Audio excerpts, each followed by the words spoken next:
You know, one of the things that we find is a lot of the people who come to us, they live in an urban environment, and it's our job to be a window into the wild, to build that appreciation for nature and wildlife, and then to encourage people to take that forward, to live more sustainably and to care about protecting wildlife.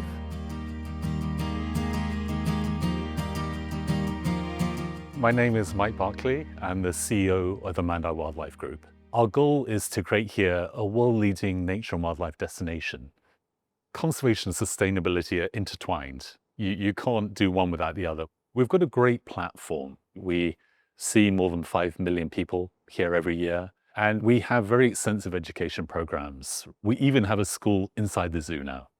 So we're always telling the stories about what few things we can do as individuals to live more sustainably, why wildlife and nature matters, and why, as members of a community, we should really support all the initiatives to set aside more land for nature and wildlife. I think there are 3 or 4 key areas that we're looking at. The first is managing resources, so particularly energy and water. So we go to great lengths to produce as much green energy as we can. We also gather the rainwater that falls on the peninsula where we're located. We clean it up and we recycle that water. Another very important area for us is waste. We try to be very innovative in this space. We actually grow the larvae of soldier flies.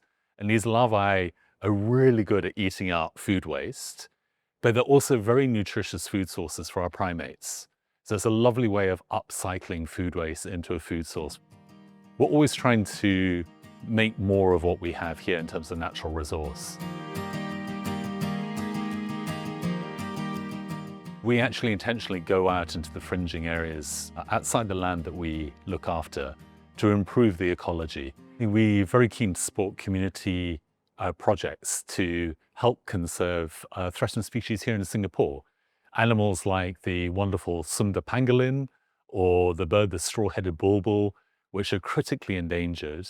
And we are working with local communities to try and improve their futures and allow the populations to recuperate. But also through Mandai Nature, our conservation arm, we directly support about 40 projects across Southeast Asia. So we work with a local NGO called Swara Owa, Owa being the local name for the Javan gibbon. So the villagers are now growing coffee beans, and we guarantee to buy about 80% of their crop. We bring the beans to Singapore, we roast them here, we blend them here, and we serve them as our coffee at the zoo. So it's a really nice educational story to tell. And the really great news is the population is coming back quite strongly in the local forests. So I'd hope that in 5 years' time, we'll be able to look back and say we've made a real substantive improvement in terms of harnessing green energy from our Mandai Wildlife Reserve, on the waste issues about producing less waste and upcycling and recycling our waste, on working with our supply chain to reduce the carbon footprint of all the supplies coming to Mandai, and also on our advocacy.